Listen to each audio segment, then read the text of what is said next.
सर्व गुरुजन व माझ्या बालमित्र मैत्रिणी, एका आदर्श गावातल्या उत्कृष्ट शाळेमध्ये तुम्ही शिकत आहात आणि शैक्षणिक वातावरण या गावाला, या शाळेला खूप वर्षांपासून लाभलेलं आहे।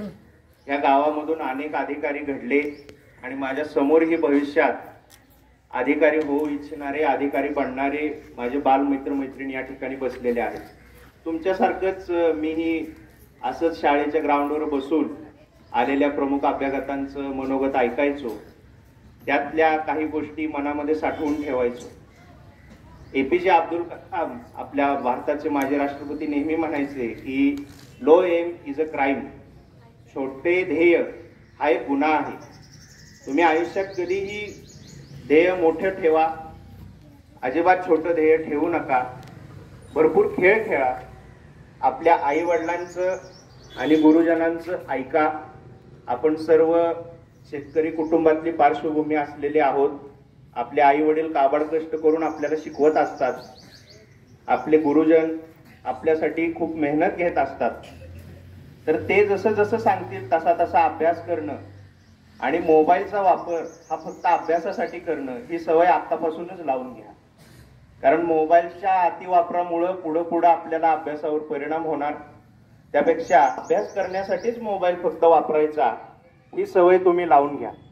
आपल्या शाळेमध्ये इथं समोरच लिहिलेलं आहे की आदर्श विद्यार्थी कसा असतो ते तुम्ही वाचतच असाल येता जाता, तर ते तुमच्या मनावरती ठासवून घ्या की आपल्याला आपल्या आई वडिलांचं ऐकायचं आहे, गुरुजनांचं ऐकायचं आहे, व्यसनापासून लांब राहायचं आहे, चांगले मित्र मैत्रिणी बनवायचे आहेत, चांगली संगत आपल्याला लावून घ्यायची आहे।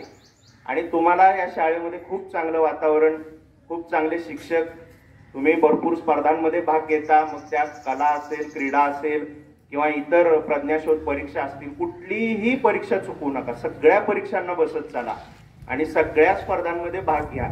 त्याचा खूप फायदा पुढे आपल्याला होतो। आणि तुमच्या सर्व मोठ्या घरातल्या मोठ्या माणसांचं आणि गुरुजनांचं ऐका आणि ते सांगतील त्याप्रमाणेच अभ्यास करा।